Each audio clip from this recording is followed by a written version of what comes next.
Hey, it's your weekly corner Späti. It's me, Kieran, joined by Nick. Hey. And Rob. What's up? And this week we've got a very serious, important, let's call it important, discussion with Ben Aris, the founder and editor of BNE Intellinews, which has been, if anyone remembers, one of the people I shouted out as when the invasion happened as someone to pay attention to about a lot of this stuff, particularly economics. And we're had a very good conversation with him about sanctions and what they're doing to Russia, how dependent we are on Russia, and shattering a little-known myth. Did you hear this John McCain quote? It's just a petrol station. What is the actual quote? Does anyone remember the thing he, there's a supercut of him saying it over and over again. He thinks it's like the funniest joke in the world. I have purged everything from my sweet little Arizona brain about anything John McCain related, except for when he thinks bomb Iran. Yeah, Megan McCain, what's his daughter's name again? She just sprung up out of the ground. She's not from anywhere. It's like aphids. They just clone. Exactly. All right. Without further ado, let's just go into the interview.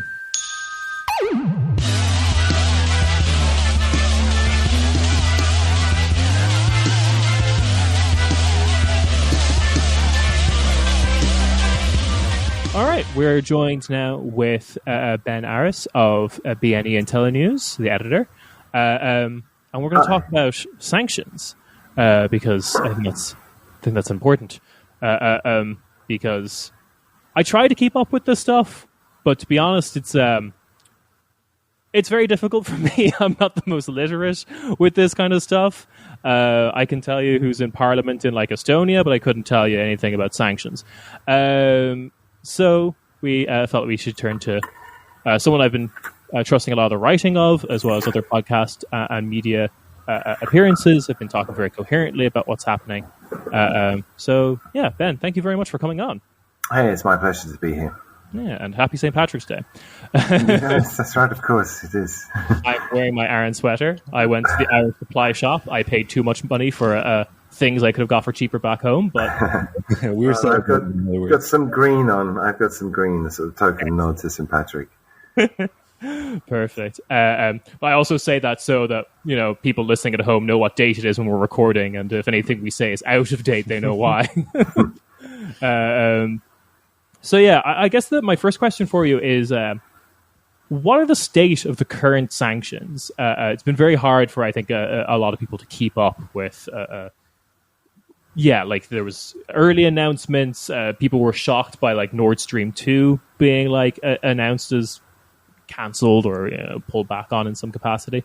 I'm just wondering if you could give us a brief description of what's basically in effect now.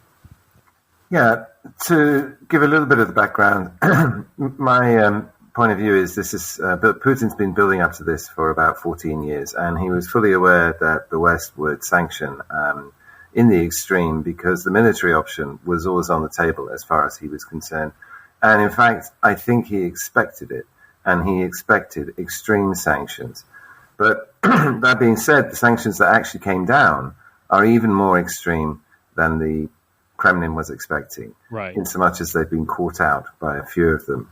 So in the lead up to the invasion, which is what tipped it over the top, there were lots of sanctions discussed, and we went through, and the idea and the way sanctions have been applied to Russia since 2014 when they annexed Crimea is they've been put on incrementally, and sanctions are supposed to be a diplomatic tool in order to enable negotiations in order to get to some goal that you want to. And the sanctions for 2014 were very much like that, in so much as they started with hitting individuals who organized the referendum, so-called, in Crimea, and then they started to hit various bonds, but then they were doing things like forbidding people to buy the primary issue when they actually sell the bonds. But that's a bit pointless, because if you're an investor, you can buy them 2 seconds later on the secondary market for almost exactly the same price. So these sanctions were designed to sort of raise the costs, increase the risks, but still allow Russia to function. However, it went up a scale, it went up a level. Last April, when Putin put 100,000 troops on the border with Ukraine, just before he met with Biden, And the talks with Biden weren't going that well because to understand the whole story, this is all about Putin's desire to exclude Ukraine from NATO. And since 1999, NATO's been expanding. In 1998, Russia had a huge crisis. It was flat on its back. It couldn't do anything about it. But Ukraine for Russia is a red line. Mm-hmm. And the reason being, it's similar to the Cuban Missile Crisis in so much as what he's afraid of. And it should be said that NATO has not been offered to Ukraine, nor is it on the agenda, because France and Germany are very aware that Russia would freak out. But he's afraid of eventual NATO. He's looking far in the future, and he wants to get rid of this issue once and for all, which is why he's triggered this whole crisis and brought it to a head. Because the problem is that the Ukrainian border in the east is with European Russia, where 80% of the population live, where most of the big cities are, and the missile flight times are under 5 minutes, and you cannot defend against that. Yeah. So Putin sees this as an existential threat, and while he's acted now, sort of 10 years ahead of when it even could be beginning to be possible to contemplate Ukraine joining NATO, he wants to get rid of it. He wants to end the issue before those missiles arrive, and then Russia's dealt an unwinnable hand. So like I say, we were expecting the sanctions to be put on in layers, and they were talking about, hitting oligarchs. They were talking about going up the tree in terms of officials, up to and including sanctioning Putin himself. The Americans brought out a bill where they named 13 banks, half of them state banks, the other half commercial banks. Sure. And we're intending to include banks one after the other. Nord Stream 2 was mentioned from the beginning, but it was always assumed that that would be one of the last sanctions to go in, because for the Germans, it means energy security, because the current pipelines run through Ukraine, and Russia's at war with Ukraine. So having your main energy supply run through a war zone doesn't make much sense. Plus, it's much cheaper. I mean, we have to pay $2 billion a year of transit fees to Ukraine, and if the Nord Stream 2 goes under the Baltic Sea. It doesn't go through any countries, it just arrives directly in Germany. So it's more secure, it's modern, it's cheaper, and moreover, it taps into the Yamal fields in Russia's Arctic, which is where all their gas is, and the Ukrainian one taps into a Western Siberian field, which is almost empty. Right. Then there was, what else? SWIFT, the International Monetary Transfer System. And that was also seen as a bit of a nuclear option, in so much as if you cut Russia off from SWIFT, it can't make international payments, nor can anyone pay it.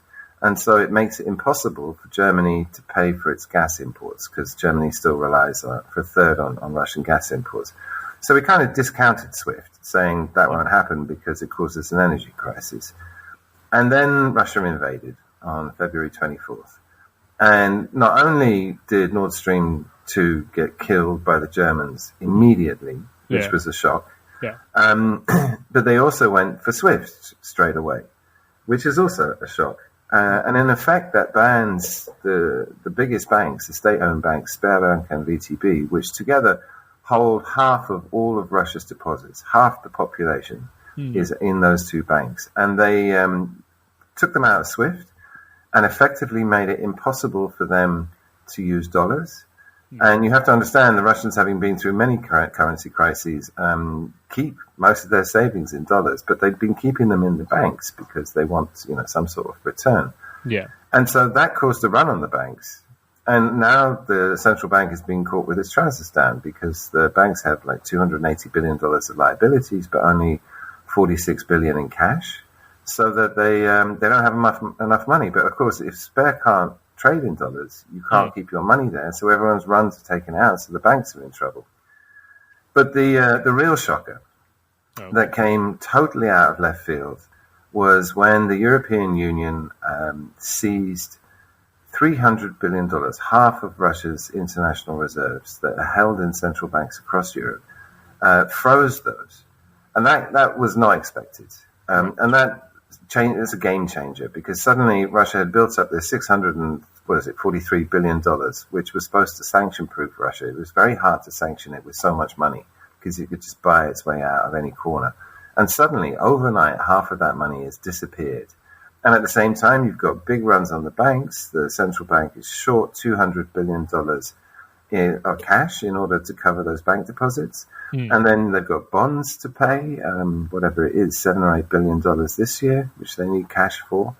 And so suddenly Russia's found itself in a very hard position. And then the final thing I'll say on sanctions is the things that weren't sanctioned. But all of this has made Russia completely toxic to the point where people just simply won't do business with it. So, for example, because of the result of this crisis, oil prices shot up to near the all-time high of around $147. Yeah. So, in theory, money should be raining into Russia. But you talk to the oil traders, and they won't touch Russian oil. And even the Chinese banks won't issue letters of credit to non-sanctioned banks because they're afraid of getting sanctioned, because they're afraid of the risk. And so even the oil that they should be able to sell and make money out of suddenly has become difficult to sell. And this is before a ban on importing Russian oil has appeared. I mean, apart from the States, which is tiny. So you've got this knock-on effect because Russia is, again, like it was in 98, the last big crisis, it's become completely toxic. And I don't think the Kremlin was expecting any of that either. It's gone much further, much faster, much more severe than anyone was expecting. Sure, yeah. And like, I do remember basically just being surprised by a lot of actions. I think, like a lot of people, I felt like you said, I thought Nord Stream 2 would be a card they would hold close to their chest for a bit longer, same as SWIFT. But yeah, the taking the reserves, I haven't seen a lot of chat of that actually happening.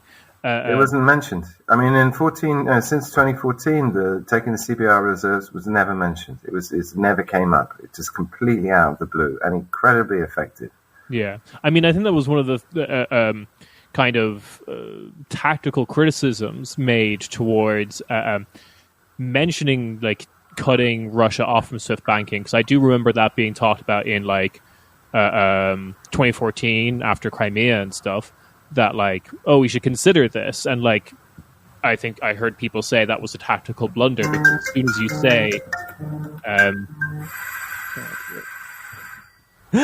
as soon as you say like, oh, we could take you off of SWIFT, I have to feel like someone in Moscow is thinking, well, let's plan for when we're taking off of SWIFT.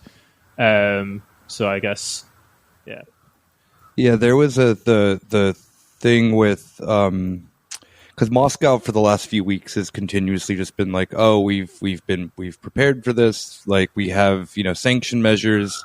I know from my job that's been like definitely a thing that they assumed up until maybe like a week ago that there was this, like, Putin even like continuously mentioned on press conferences, like, we have anti-sanction measures, this and that and that. They made that like new version of like an exclusive version of SWIFT between India and China called Mir, which probably won't work because it's only between 3 countries, but they like... well, they've been preparing for SWIFT. I mean, it got mentioned in 2014, and the Russians at that point saw that it could happen. And so they've been setting up their own internal payment system, which works fine. Mm-hmm. And at the same time, they've been setting up an international one, which the Mir payment system is the domestic one, and the other one is SNDF, I think it's called. And the Chinese have bought into that, and the Indians, but as you say, it's very limited, it's a lot less efficient, but it kind of works, so that there's a way. But we're sort of back into the 90s now with these like bodged together systems that kind of work very inefficiently, and SWIFT taking it out was like, a clean, efficient, worldwide system, which it's all of these things are designed to disrupt. They can't cut the Russian economy off completely. I mean, Germany's in the awkward position now where it has to continue to import Russian gas. It has no choice. And it has to pay for that. It has no choice.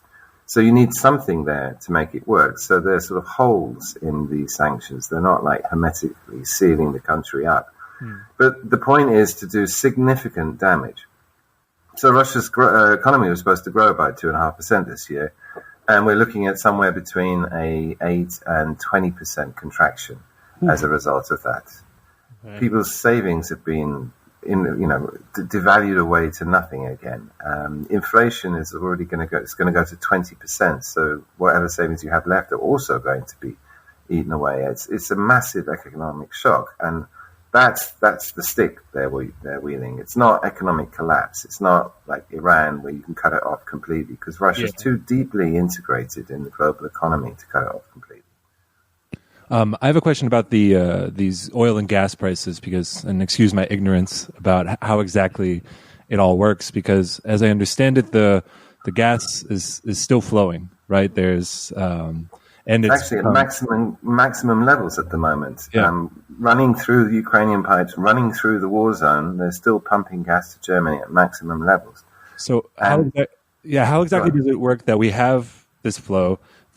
Just price wise, I've seen numbers that just the spike in gas more than offsets any oil that might be like something like, I think Germany was paying like 700 million, or maybe that was Europe, a day or that was the estimated value of the gas, which more than offsets any potential losses from oil. Russia will pay its contracts in rubles, or is threatening to, and I think any day now. I don't know when the next payment became due.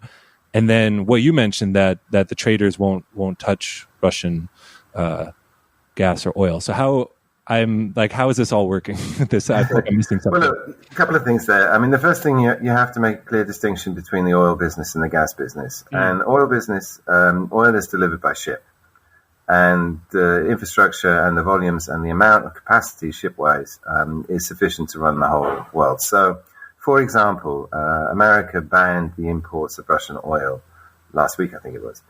But it's an insignificant amount. It's about 2% of Russian exports.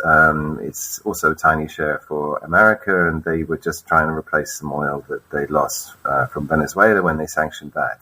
But it makes no difference. I mean, America is pretty much self-sufficient in oil already. And in terms of the income for Russia, the American ban, all they do is they just turn the ship around and send it to a different market. So that ship that was going to the States ends up in Singapore, sold to traders there. Those traders sell it to Malaysia. Those Malaysian traders sell it to Caribbean, and boom, it ends up in the States again anyway, except it's owned by somebody else. Sure. Gas is a completely different business. Gas is a non-market business because the bulk of gas is in a pipeline. And pipelines, you've got someone who puts it in, and you've got someone who takes it out. And if you bust up with the person, your customer, takes it out, you can't change the destination. It only goes to one place. So it's an interdependency from both sides. The Russians have to sell gas to the Germans, and the Germans have to buy it. So you can't change that. What's happened more recently in the gas market is the advent of LNG, liquid natural gas, and that you can put on ships. And so then it becomes commoditized in the same way that oil is, in so much as you can change customers. However, the LNG business is still very young, and there's if you try to replace all of Russian pipe gas to Europe with LNG, then you use up a third of the world's entire supply output of LNG. And you cause an energy crisis in Asia, where they're very dependent on LNG because they haven't got any energy at all. And so it's a very different business. And moreover, Germany's imports, about 30% of its energy is Russian gas. And because you can't move pipelines once they're built, and because there's not enough LNG, and because the EU internal production of gas has been falling quite dramatically because the big fields in Norway and Holland are nearly depleted, that Germany has to import this gas and pay for it. There's no alternative. So there's a mad scramble going on here in Germany, where they're talking about restarting coal-fired plants, restarting nuclear plants, investing heavily into more renewables. The Americans are being lent on to send extra LNG from their side of the pond, and Qatar, also a big producer. And the analysts I talked to, you could probably bodge together enough to get through, but it's going to send prices already last year. I mean, the average price of pipe gas is around $250 per 1,000 cubic. Prices on the spot market, where you can buy both free gas deliveries and LNG, has gone up to $2,000, tenfold increase. And currently they're at a between 16 and 20-fold increase. We're seeing prices 3,000, even touching up to 4,000. And this is going to impact the whole of Europe in so much as your gas bill is going to go up by a factor of 10. So people who were paying $200 or 200 euros a month are start going to pay 2,000, 3,000. And that's going to cause you major political problems. So they're trying to head this off by finding alternatives. But the trouble with all the alternatives is that they're going to take several years to implement. Yeah. And this is happening now, and they've got to start refilling the tanks this summer. Otherwise, there's going to be a huge crisis, energy crisis in Europe this winter. And we're talking rolling blackouts. We're talking pensioners freezing to death in their houses, that kind of thing. So these are serious issues. We're already seeing, I'm not sure how much you've been keeping abreast of this, but we're already seeing like a pushback from, I know France has kind of put in price controls into their gas and heating costs, but like Albania hasn't, and there's already been like massive street protests against cost of living rises in general. The head of like the GERB party in Bulgaria is accusing like the opposition of artificially inflating the gas prices by like buying up all the gas at petrol stations via their youth party. It's very spurious claim, but it's an explanation for high costs. So it's already seems to be reverberating. Absolutely. Like I said before, I mean, you can't cut Russia off. It's too deeply integrated into the global economy. And we track inflation across the region. I mean, it's at, all-time 15-year highs in nearly every country. People are getting into double digits very fast. And that's going to have a knock-on effect on everybody. And like you say, Albania, there were already protests. Someone like Hungary, I mean, they've got, whatever it is, 15% inflation going upwards. And it's going to cause unemployment. It's wrecking businesses. And the cost, because the only thing the government can do, it can't pass on 20-fold increases in gas bills to the population. It's just not possible. So it has to cap them. It has to subsidize them. But that comes out of the budget. So then suddenly there's this huge drain on everybody's budgets in order just to maintain prices at elevated levels. That's doing a lot of economic damage. So it's already rippling out. The war's been going on for 20 days, and the effects are already rippling out across the whole world. There's actually something I want to get to a little bit, because I think we've all heard the very simplistic, I believe it's John McCain, I can't remember who said this line of like, and loved repeating it, of like Russia is like glorified petrol station or gas station, or something along those lines, which I think is a very simplistic look at what Russia is, because I've heard you speak on this before, that like two of the largest copper mines in the world are in Russia. Pretty much all the world's aluminium comes from Russia. So I'm just wondering if you could expand on like the other dependencies that Europe and the world has. There's a lot. I mean, we've been trying to work through them. Like I said, gas is extremely important for Europe. Oil, Russia is the biggest daily producer and exporter. It's bigger than Saudi, although OPEC collectively is much bigger. And metals. So we just did a piece looking at metals. And again, with all of these things, Russia is not a monopolist in anything. So it doesn't produce most of the world's aluminium, but it produces about a third. Okay. But the problem with that is that it has these huge shares in all these markets, but then that gives it enormous monopolistic power. So, for example, in 2018, an oligarch called Oleg Deripaska was sanctioned, and it was made illegal to hold any of his securities or even do business with him. What happened on the London Metal Exchange the next day is that aluminium prices spiked by 40% overnight. And then someone went to the State Treasury Department and said, do you realize what that means? That means you're going to have to add 15 cents to the cost of every can of Coke in America as a result of this. At which point they backed off. Because the disruption to the economies when you take out a key metal like aluminium is, again, reverberated. It boomerangs back. You have this boomerang back effect. So the same thing is that nickel, I mean, again, Russia produces in Norilsk in the far north, nickel, which comes together with these platinum group metals, palladium, platinum, And those are key to car manufacturing, electric car manufacturing. And if you don't have palladium or platinum, then you can't make catalytic converters. And so everyone's heavily dependent on that. If you take that out of the loop, then you're going to basically hobble the development of the electric car industry. And again, last week, we saw on the London BNE, the London Metal Exchange, nickel prices went up 1,000-fold from around whatever it was, I forget the prices, like 20,000 per ton, but it went up to 100,000. They had to suspend trading.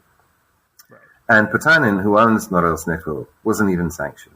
So again, there's this toxicity effect that's going on.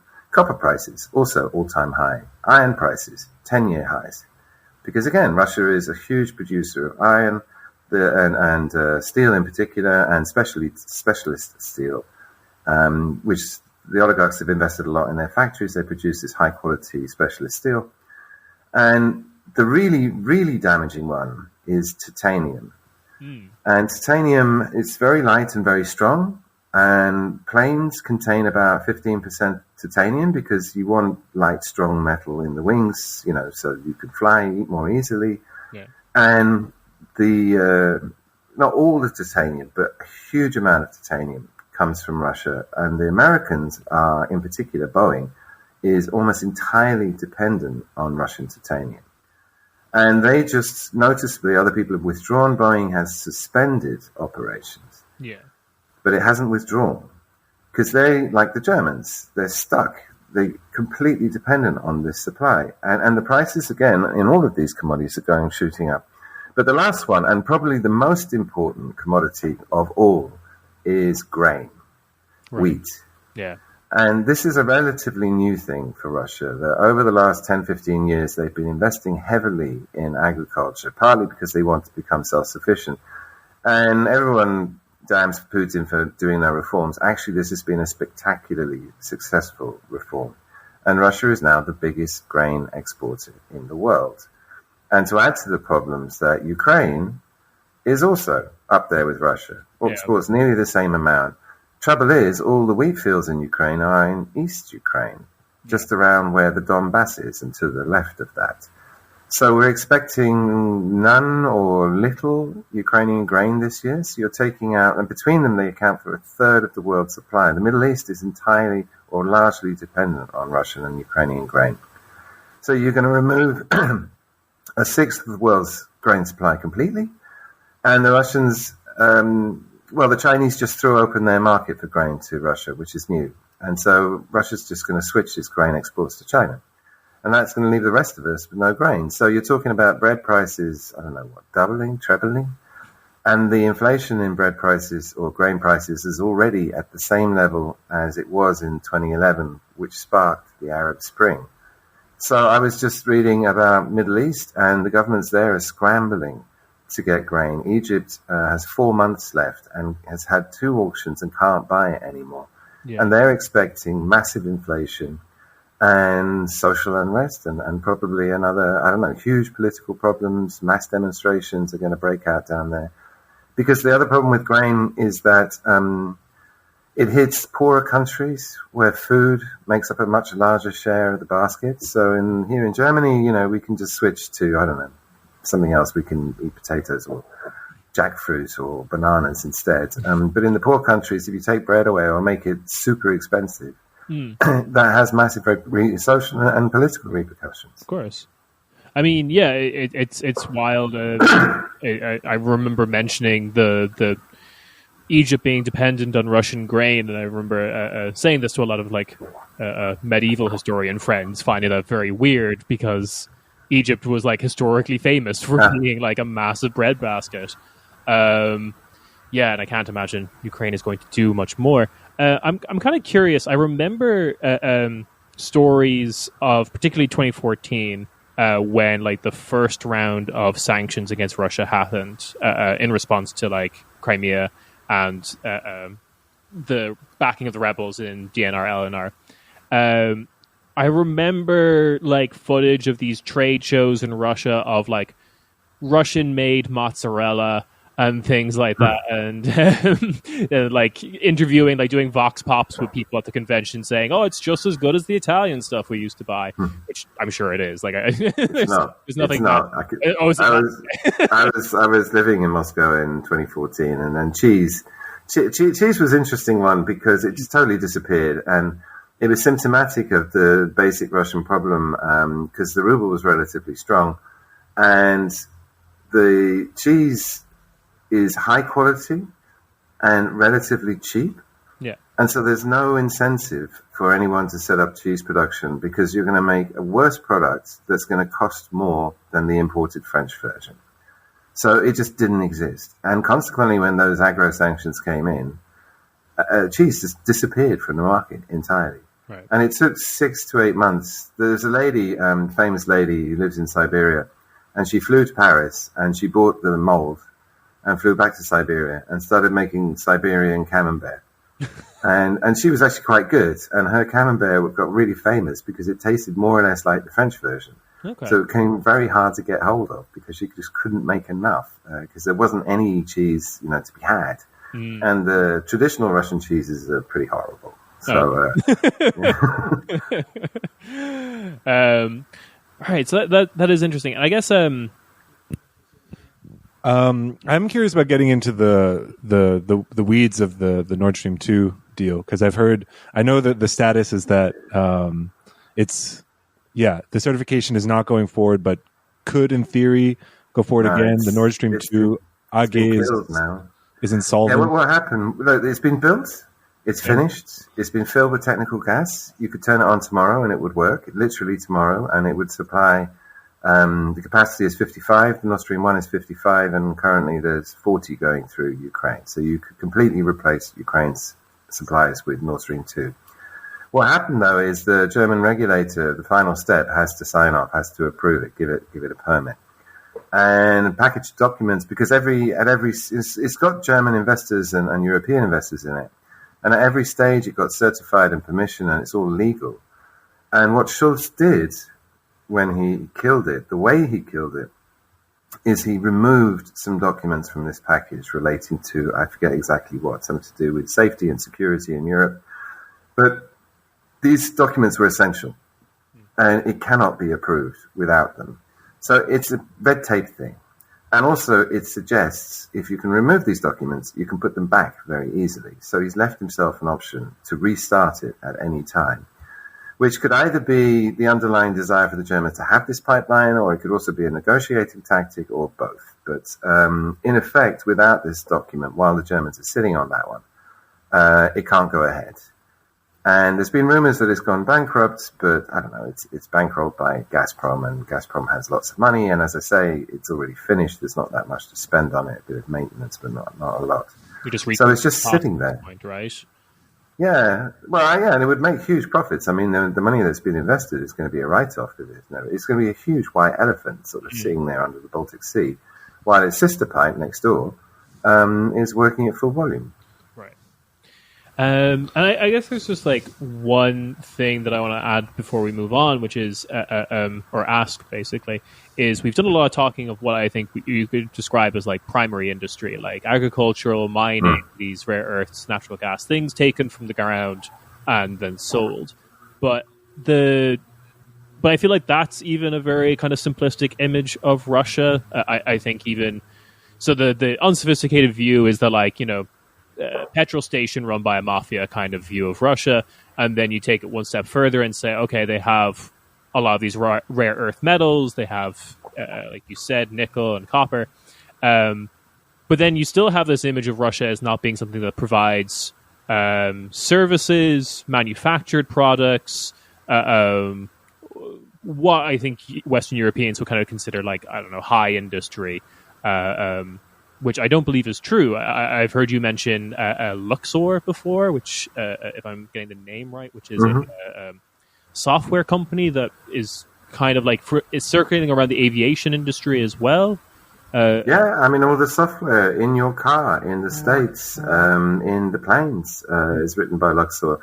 And it's a spin-off in so much as there's a Russian company called, what was it, the BNS, that had domestic business and started doing exports, and the export business grew so much that they actually separated and floated an international version. Right. And no, it's a myth. It's a misconception. People tend to look at Russia and think of it in the crazy 90s when it was all broken and they had nothing. Yeah. And it's come on by leaps and bounds. And now, today, the most valuable tech company in all of Europe, the most sophisticated tech company in all of Europe is Yandex, the Russian search engine.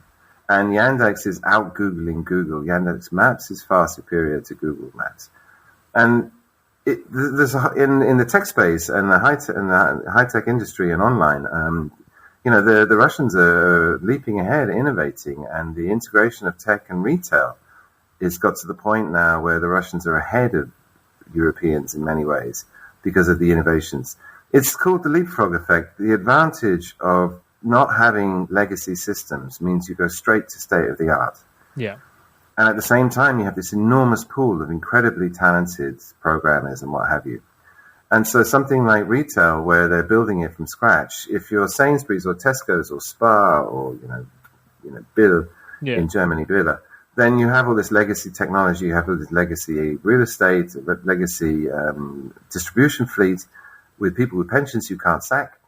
And the Russians have gone straight to 15-minute delivery. They've gone straight to dark warehouses, little ones in urban areas, so they can get you groceries within 5 minutes. And do that cheaply, too, because there are labor cost advantages as well. And in other areas, too, I mean, as I said, the investment into steel, so they're producing high-tech steels. Services, the services sector is flourishing. It makes up nearly half the economy now. And again, that's made easier in Russia because everybody's concentrated in these huge cities. And the city of Moscow by itself has a bigger population than the entire Czech Republic. Yeah. So you've got country-sized cities where retail is incredibly profitable, but it's incredibly easy to organize too, because you're dealing with 13, 15 million people, all who live within the space of whatever it is, 100 kilometers. And all of that's driven on steroids, a lot of these businesses. And on top of that, you also have to take into account the fact that Russia has a population of just under 150 million people. So it's half the size of Germany, bigger again. Yeah. So that if you have any business connected to retail services and you can make it work, you're suddenly a billionaire. Whereas if you try to do the same business in Czech Republic, or if you went to Estonia, where there's only 1.5 million people, you can have the best business in the world and you'll still be paying yourself like pennies. So that creates a huge pool of capital, of wealth amongst entrepreneurs who then just go from project to project. And like I say, people underestimate how fast it's gone. And that's also going to undermine the sanctions because the Russian economy is much more self-sufficient and it's of a size that it functions quite happily only dealing with the domestic market. Which also proofs it from sanctions. So having said that, those companies, particularly in the tech sector, I mean, tech is inherently a global business, and they've been cut off from that. And a lot of the innovations are now going to be killed off because they can't go global. They're going to have to stick with domestic, which means they're going to have to go back to core functions. So it's another heavy blow. But like I said before, you can't seal the Russian economy off. It's just too big. And even it's got this base, this domestic base, which will support all of the businesses. But I don't know, talking to friends in Moscow, small businesses are already closing up shop just in the last 2-3 weeks. The triple hits of devaluation, so their rubles are worth nothing. They can't import anymore because the cost of that's gone up by half. Incomes are going to fall. Everyone's husbanding their money, so consumption's crashed. Just the general massive squeeze. But my friend was saying to me, yeah, but look, we've done this several times. We know how to do it. It's just like, I'm now 55. It's starting to get really boring. We thought we'd finished with that. But here we are again. We know what to do. Yeah. I want to jump on a few of those things you mentioned, specifically the dark warehouse or any of those companies. I'd like, if you have any other details to share, I find it very interesting as an example of where the world economy is going. But the dark warehouses in particular, I mean, we're all based in Berlin. That's a popular topic here. And there is a small Russian company doing deliveries in Berlin called Wuplo. Oh, is that they're Russian, are they? Yep. Okay. But they're just in Charlottenburg. They're not very big. Yeah, I don't know. I don't know. You got to start somewhere. Yeah. Where all the Russians live, Yeah. Oh, yeah. Charlottenburg. Yeah, I've got a good example. So we had, what's it called? Macromedia, the German white goods, the consumer electronics goods company. And they were selling and doing extremely well. And then they had two rivals, NVIDIA and Eldorado, two Russian electronics goods companies. And these two companies merged, the two Russian ones, and they've now created what is, by revenue, the biggest white goods retailer in all of Europe. And Macromedia, Metromedia, isn't it? I forget. Yeah, Macromedia is the company that Adobe bought. They made Flash and stuff like that. Right. Not Photoshop. Metromedia, the big German company. Yeah. They gave up. They couldn't compete with them. And so what they did is, and they were doing great guns. I mean, they're huge. They have such stores everywhere. Yeah. And so they just, they left the market. They were driven out because of competition, because they were being outcompeted.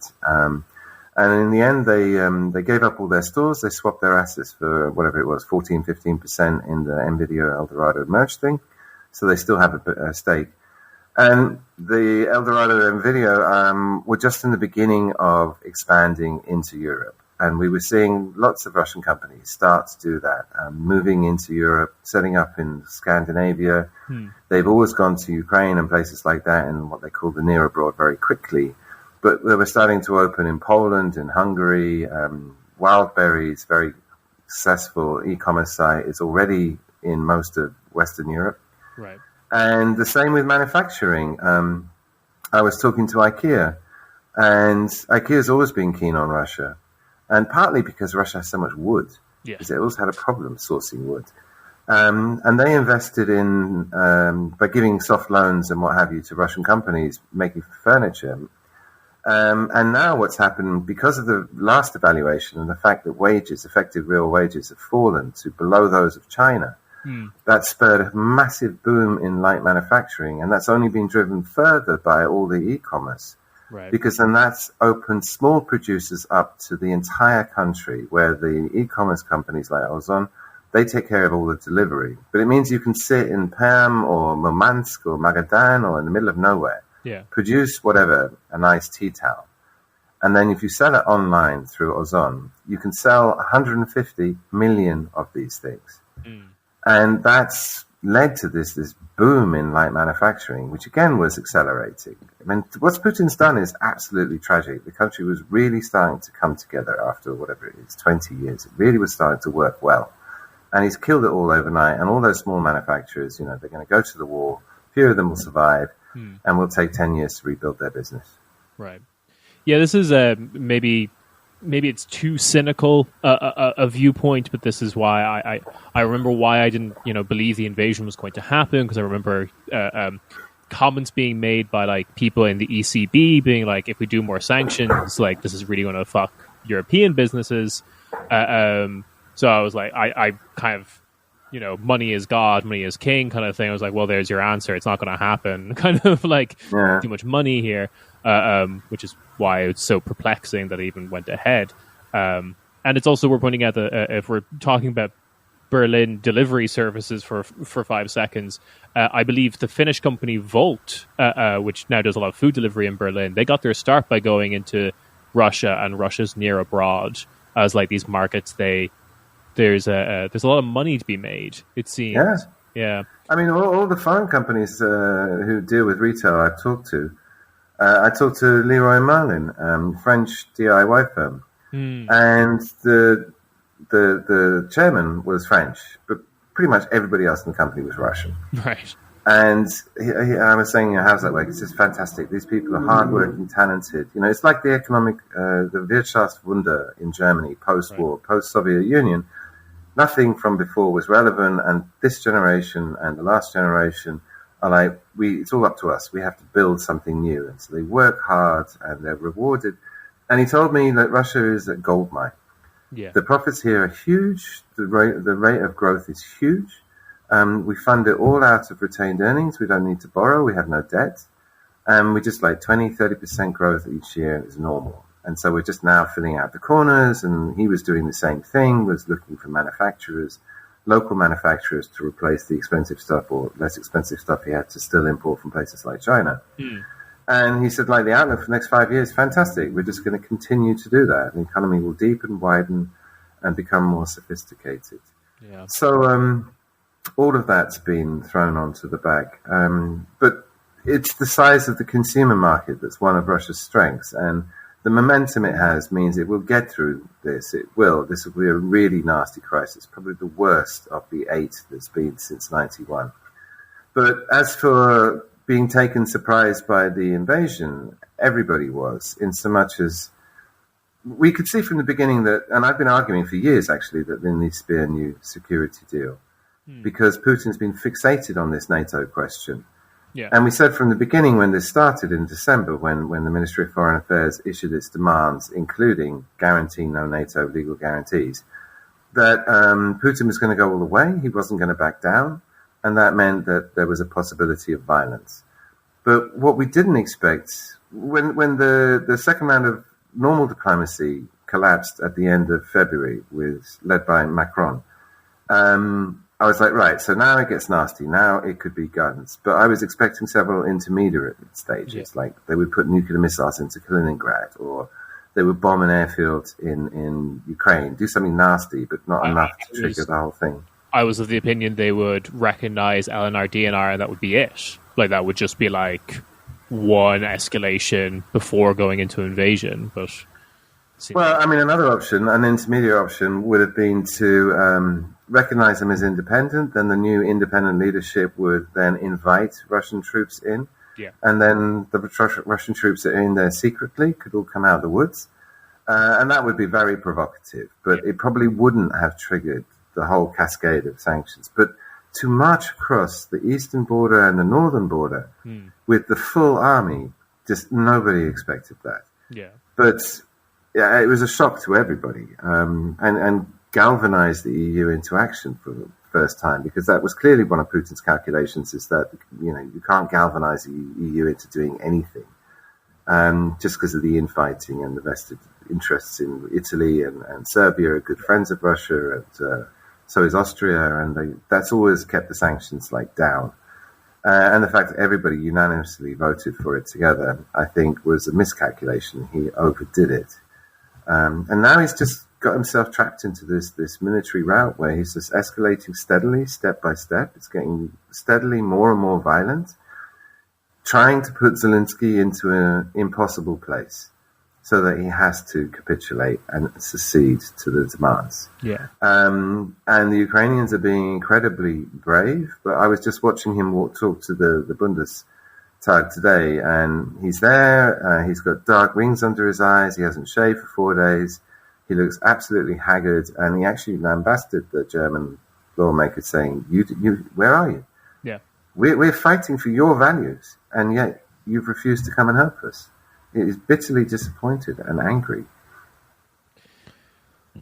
I want to actually get to the potential deal that was discussed today, but I want to return first to the since we're talking about how all of this affects Russia, with the foreign assets that were seized, or the foreign, I'm not sure the right word, all of the gold and the central bank's reserves. Yeah. I think I understand the economics now, but my first instinct was, why would you leave all that money in a foreign bank? But I think, and I understand it's a way of sanction proofing the country, and it was useful for Russia in 2008 and 2014. But could you explain that very quickly? Why Russia was so intent on building up those reserves? So to put it in perspective, the last official numbers they released was $643 billion, including 132 in gold, a little bit of IMF money, and spread across a bunch of currencies. And that includes dollar, yen, yuan, Chinese yuan, which is unusual, and euros. And the CBR has been reducing the amount of dollars it has because it was clear that the Americans were going to go after their money. What wasn't clear is to go after those euros. And to give you an idea of how much money this is, it covers nearly a year and a half of imports they can pay. And they have enough money to pay Russia's entire external debt off and still have $100 billion left over. So that's an insane amount of money. Normally, governments keep 3 months' worth of import cover, and you leverage up the economy. The debt in the States is over 100, in most of the European countries it's over 100, in Italy it's over 200% of GDP, in Russia it's 20%. And they only keep some debt because it's useful to have some debt. So this is a huge cash pile. It runs against all economic theory. You don't need so much money. And as I say, it was used to sanction-proof Russia, because you can just pay for imports for a year. If your debt gets sanctioned, you just buy it back, the whole lot. Nobody can do that. And the surprise was that when you have this reserves, you need to make a little bit of return on it in order to fight inflation, to keep its value. So you have to invest it into something. So the preferred asset that you invest into is the US T-bill, because they're considered to be the safest investment in the world. Right. And so Chinese have got $3 trillion invested in American T-bills. And the Russians had much less. They had like 100 or 200 billion, which they've now withdrawn most of it. But you still need to put it somewhere. So they had 130 in physical gold, but then Russia makes gold. So all that gold is sitting in a vault in Moscow. And then they had another 250 billion thereabouts that they put with central banks, commercial banks, and into European paper like, gilts and Bundes bonds that pay some sort of interest in order just to fight inflation. And you chose the safest things possible. And you lend the money to another central bank. Central banks do this all the time because it provides liquidity to the local bank, and so they pay a little bit of interest, but it's a central bank. So the central banks do not go bust. Right. So that should be as safe as it gets. So this is normal. However, there's no international treaty guaranteeing your money and your access to it. But nobody expects a central bank to seize your money. It's just unheard of. I mean, it's actually happened a few times before, I think 3 or 4 times, but always with small countries and sort of crazy countries. And this is the first time it's happened to such a big economy and on such a scale. And as I say, the more we look at it, the more we're convinced that the Kremlin just simply was not expecting this. And they won't be able to get money back. It's gone. Right. Half their reserves, $300 billion. Right. With that, do you see any changes in, and I guess this is dependent on how long the war goes on, do you see any changes in Russian fiscal policy, economic policy? I heard you when I think on Radio War Nerd, when the MMT was brought up, you pointed to COVID, that this is already Russia's not in a unique situation. There was money given out, and could that be revived? Is that a change, like a more significant change in Russia than in other countries? What might we see going forward? Well, they're already in crisis mode. And Nabulina, who's in charge of the central bank, she's been through multiple crises. I mean, these are battle-hardened veterans of financial crisis, so they know exactly what to do. And they've come out with a standard set of measures, which is to clamp down on conversion. They also demanded all of the people earning dollars, exporters, have to surrender 80% of their dollars to the central bank to get hold of more dollars. The population can't take out more than $10,000 from their bank accounts. They closed down the stock market, which has been closed for a week and a half now. They closed down the repo market, which is a way of banks to change their bonds into cash. They flooded the banking system with liquidity, with rubles, in order to keep it going. So that's still functioning fine. We're looking at the interbank market. If that freezes up, then we'll have a bank crisis, but that continues to function normally. And in terms of macro policy, I mean, what you do, Nabulina immediately hiked rates 20%, more than doubled them. 20% is going to kill the economic growth going forward. And they've been cutting rates for 7 years, and then suddenly you put this massive brake on the economy in order to try and stabilize the ruble. The ruble's lost half its value. That hurts everybody, anyone with ruble savings. They've been down this road many times because it just halves your savings. It means Russians can't afford to go abroad anymore, and they love traveling. And I don't know, but a lot of people hold dollars in a glass jar under the bed, which sort of proves them from the worst of the crisis. And having been through 8 of these crises, everybody's got contingency plans. But the unemployment, I mean, you've had 200 Western companies pull out, which has added 150, 200,000 people to the unemployment queue in a week. And so the social ministry is going to roll out today or tomorrow a plan, social spending. They're going to dump some cash on the workforce, pay some wages, increase minimum wage. The social safety net functions, and there'll be more of that. But it's all like firefighting stuff, this at the moment. It's just trying to stop a meltdown. Fair. Right. I guess the last thing to talk about would be the negotiations which are happening today, 17th of March, that look, like you said earlier, off mic, substantial, like they'd actually go ahead with this peace plan. If I'm not mistaken, what's on the table is a kind of neutrality by Ukraine, no foreign bases, but they're still allowed to have an army. Russian as a language being recognized within Ukraine in some sort of official capacity. So I'm kind of curious, with that in mind, do you think the sanctions are reversible, or is this kind of can't get the genie back in the bottle kind of situation? Have we pushed Russia into finding these alternatives, staying with these alternatives, maybe moving more towards China with this never going back to SWIFT, staying on this system? What do we think? It's back. Yes and no. I mean, from the items in the deal, everything you mentioned, particularly neutrality, Ukraine's basically conceded that because Zelensky's realized that they'll never be let into NATO. So. Yeah. And it was neutral in the constitution before 2014, so actually it's not a big change. They can go back to that. No. The 2 issues that remain on the table are Kiev is supposed to recognize Russia's sovereignty over Crimea, and the Russians are also asking for Kiev to recognize the autonomy of the Donbass. And I think at this point, Ukraine has probably let Crimea go because at the end of the day, it is mainly full of Russians. It always has been. Yeah. The Donbass is much more difficult. So the prospects for doing a deal remain up in the air. But in terms of if there was one, if it was done now, significant damage has been done, but it's not that bad. Okay. So there is a possibility to roll off some of the sanctions. And again, as I said, as we've discussed, I mean, there's all this problem with the commodities.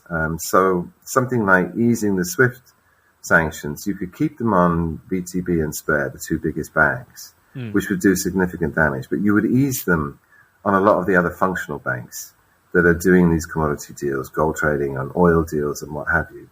Because the oil trade is freezed up too. The traders won't touch Russian oil because it's toxic. And even Chinese banks won't issue letters of credit for Russian oil deals. So if you took some of those sanctions off, and that sent oil prices up to whatever it is, 140. But if you took some of the SWIFT sanctions on, then your commodity markets would settle and the prices would all come down, which is actually in everybody's interest. Yeah. But and the thing with this is everyone's so shocked. I mean, they were shocked by Crimea, and they're doubly shocked by an invasion of another country, which hasn't happened since the Second World War. So no, the sanctions won't come off at any speed at all. There'll be some practical tweaks to do with our own interests of commodities that we need or business that we have. Yeah. But it will take years to do this. And the nature of the Russian economy has just been fundamentally changed in so much as in the previous crises. It could always bounce back because it remained at base a market economy with an open current account, open borders for trade. And you could exchange your profits the next day. Yeah. And what's happened now is that it's no longer a market economy in the sense that the sanctions restrict everything. The state has taken over, running a lot of the things that it needs to keep going. And the trade regime, the currency regime is no longer open. It's closed. And so the ability for the economy to bounce back has been severely hampered. So it resigns Russia to, decades of stagnation. I mean, for as long as Putin is alive. And Putin will try and undo that, but I don't think anybody's going to be particularly willing to do that, particularly the States, because if you look at it in geopolitical terms, that Russia was a problem and it's a rival, and then Biden wants to move on to deal with China. But what's happened to the Russian economy is just been crushed. It's no longer a rival, and it's not going to play much of a role internationally. That suits America fine, because they've actually got rid of that problem now, and he can move on to China and deal with China on its own, and not the China-Russia combination that was growing as a result of these conflicts. So geopolitically, there's no motivation at all. The last thing I'll say on that, the one glimmer of hope is that the US sanctions were put on by presidential executive order, and they weren't legislated by the House. If it's legislated by the House, they never come off, ever. I mean, Jackson Pollock, Yannick, took 20 years to come off. If it's a presidential executive order, he signs a piece of paper and they're gone. Right. And so that gives you the possibility of doing deals with Putin or whoever replaces him down the road and taking them off much faster. So they're not necessarily going to stay forever. There is a mechanism for getting rid of them relatively easy if everybody's happy with each other. That's big if. Yes. Kind of just on the global, perspective of Russia is that we've been kind of focusing in the sense of Russia's relationship with Europe and the United States and whatnot. But how has this been affecting their massive leap that they've been making in investment in South America, which is very odd also as well, of that they have a lot of political influence in support for current actions that they're doing militarily in Russia. For example, at least just media wise, the largest media outlets that are international in a lot of South American countries are things like RT and Russian owned media things. How is this playing for, say, Russia's legitimacy on the global scale is obviously incredibly affected, but how is it affected within these countries of these newer markets, quote unquote, Great question. they've been opening themselves up to as of late? Great question. I actually just posted this morning a long blog looking at exactly this, the wider world. Because we're seeing this, as Europeans through our European eyes, and we're all shocked and outraged that Russia invaded the free and democratic, happy Ukrainian people. But if you step back and look at it from the perspective of the other emerging markets, then I was reading a blog about Middle East and Africa, and they're not happy. They're not comfortable with this. They see it as the deterioration of global order. South America, too, also very friendly with Russia, because Russia and Putin have gone out of his way to build up relations with all of these other emerging markets. At the Security Council vote to condemn Russia, China abstained, so did India. And India has very good ties with Russia. It relies on it for military, energy, and increasingly commodities. And the Indians just said this week that they're going to do a deal and buy lots of more commodities, oil, metals, fertilizer, at deeply discounted prices. And the Chinese, too, just throw open their grain markets. But if you look at the General Assembly vote, the same vote to condemn Russia, then although it overwhelmingly went against Russia, 143 votes, I think it was, there was another 50-plus votes that were just abstentions. And if you look at who was abstaining, all of Central Asia abstained, and most of Africa, and several of the South Americans. And you have to think, if you were Putin, you're looking at, this is America and a bunch of countries in Europe, of which France, Britain, and Germany count, and the rest are tiny. And the Balkans, West Balkans, those are all Russian friends anyway, and Italy's actually quite friendly with Russia too. So I'm dealing with half a dozen countries here who are causing me huge problems. But if I look further afield at the G20, then those are actually mostly my friends. So I can't do business with Europe, but just, screw them. I'm going to go and do business with the rest of the world. And it's actually going to get a fairly decent reception with all of them. And whether that's enough to replace, because those G7 countries are hugely powerful. But economically, the emerging markets now is bigger, richer than the developed world. And the future is in the emerging markets. So if he's calculating like that, that's a bold move, and it's probably several decades too early. But it's not entirely stupid. I mean, they could actually make quite a decent living for themselves, cooperating with the others. And the BRIC countries, Brazil, Russia, India, China in particular, have already formed a political organization where they're allied with each other and supporting each other. And that's a significant chunk of global GDP and population too. So is that a Cold War? Is this a new Iron Curtain? People are bandying that kind of things around. But it is a big change in the way that the globe's economy is run. And the Americans are already leaning on the Chinese to try and stop them doing business. And China has significant business with the West, Europe and America in particular. Yeah. So that's, I think, going to be our story going forward. It's going to be all of the machinations and I remember seeing catfights. I do remember seeing stories of China being just incredibly pissed that, like, what is it, the Iron Silk Road, which required, like, relatively easy transport between, like, Russia, Belarus, and Poland, basically been, like, this calls that into question a little bit. So, yeah, they're looking for peace as well, I'd say. China always do what's in China's best interests, and they have Russia's back on the geopolitical thing where they don't like America dictating, and clearly they're in the crosshairs because they're going to be next after Russia, so they're not happy at all. But then on the same time, the commercial level, business, they're also deeply integrated, and they like that. They're making lots of money from the West, and they want to keep those relations. So they're very afraid of being sanctioned themselves. So that limits the amount of support that they'll give to Russia. Like, I feel like the last 10 years of China has been like China's concentrated efforts on like wooing Western Europe, particularly, and getting them access to those markets. Yeah, I think probably like the perfect example of that is that then immediately after Russia invaded, everyone was waiting for them what would be the next morning in China, the Ministry of Foreign Affairs response to it.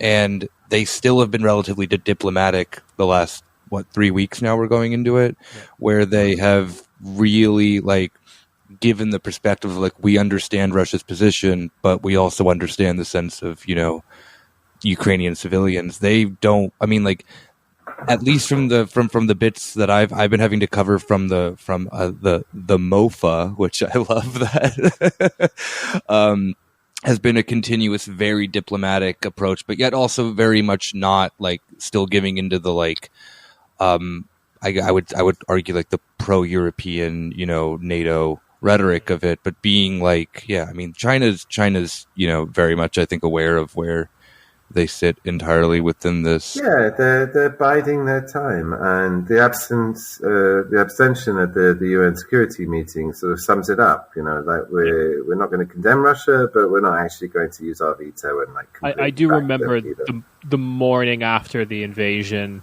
I remember a lot of American media particularly being like, oh, they're going to invade Taiwan. And I just remember sitting there being like, I feel like for China to come out on top of this, all they have to do is nothing. Exactly. And look, 6 months down the line, the war is over. Sanctions remain. Russia's got a serious problem selling its oil and gas. And China steps in and they're like, all right, all these companies that are going teetering on the edge, we'll buy them 10 cents on the dollar. That means that we, China, who have no energy resources, have no metal resources, we've now become major stakeholders in the world's biggest nickel producer, in the world's biggest steel producer, in the world's biggest fertilizer producer. All this stuff they need. And they'll be able to snap it up, and the Russians will have no choice. Yeah. They'll have to do it. Right. Well, I think that's everything that we have for you. It's been a great conversation. Yeah, thank you so much. Obviously, we'll be linking to all of your work in the show description for any of the listeners who want to read more and follow you on Twitter and whatnot. If I could give a little plug, if people are interested particularly in what's going on in Ukraine, then at the moment we have a thing called Editor's Picks. It's an email digest that comes out every day with the best stories from the last 24 hours. If you go to our site, intellinews.com/welcome, then there's that. There's links to our YouTube channel and also to our premium service if you're actually in the game and want really a lot of information. We publish more behind the paywall on our premium service Pro. Excellent. There will be links to all that in the description. Ben, thank you so much for coming on. Pleasure. We'll probably be back next week. All have changed again. It's going so fast.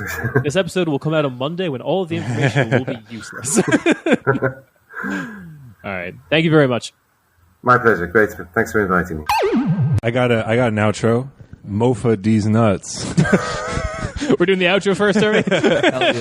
What the fuck is MOFA? The Ministry of Foreign Affairs in China. Yeah. So, like I said, MOFA these nuts. Yeah, like, literally, like shit like that goes through my head whenever I see a MOFA file come through. It'll just be like, oh yeah, always they're fucking based. Yeah. Like China, the thing that's really interesting with China is that then there isn't like, at least I'm not like certain of it, but there isn't like one specific Minister of Foreign Affairs. It's just like a council of people who speak. They're all ballers. The Justice League. The Justice League of US shit. And like, I can't believe they got Aquaman, Chinese Aquaman for the MOFA. they like a bunch of like deputies who speak continuously, but they're always either like people that I think are Twitter personalities. Oh yeah, that's true. They do. There are a lot of Twitter personalities. Yeah. Either of you follow the Chinese ambassador to Austria? He sounds cool. He seems like a chill guy. Does he? Yeah. Okay. He's just hanging out, posting photos of Austria and China. Yeah. I'm sure. Yeah. But yeah, so that was a good interview.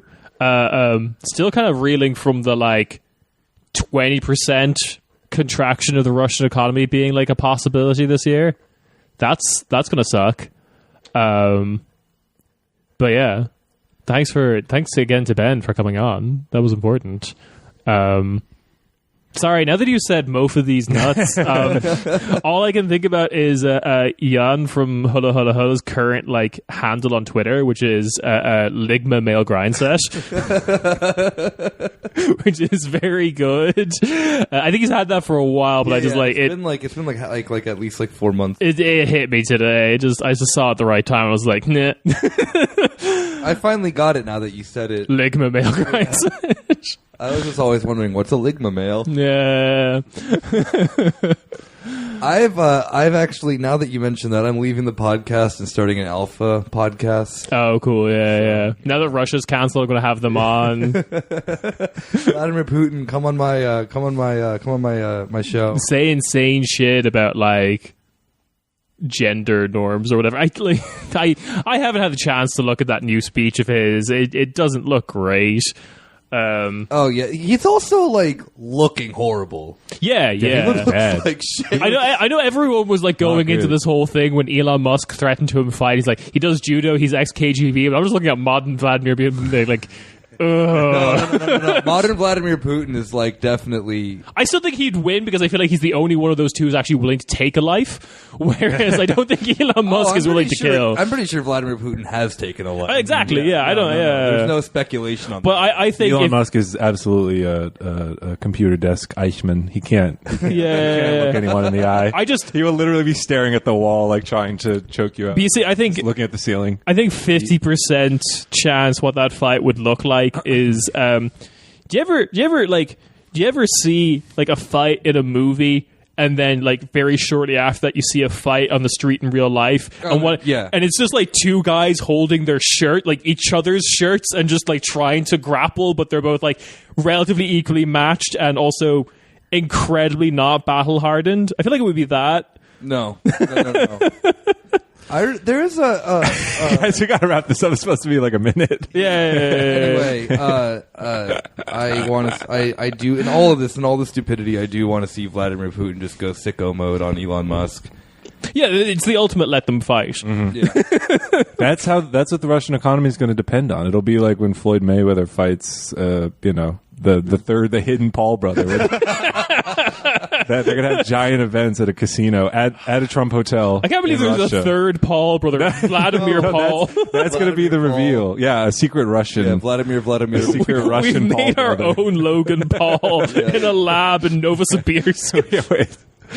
Wow, they really do have a lot of domestic industry. He's made purely out of rare earth minerals. They threatened to cut off our Paul. Well, this is the thing. 2014. This is the thing is that when Russia was talking about the all the talk of the bioweapons factory, bioweapons facility. Sure, yeah. And that it was, Slavic DNA, this and that and that. That wasn't actually... shout out to ASB military. I'm so sad they're banned. No, what that really was is that they were trying to combine the Paul DNA with Slavic. An unstoppable force of, Putin's version asterisk Antifa super soldiers. By the way, they're still fascist. Sugar, spice, and everything nice. And suddenly, is giant Z on a beaker on the shelf. Chemicals. Slav. Oh, for fuck's sake. This is derailed. That was a very good and serious conversation we had with Ben, but I'm loving the fucking Powerpuff Girls brackets Russian. Sorry, Ben. Welcome to the pod. All right, we will catch you on the bonus episode. Ciao, ciao. Bye.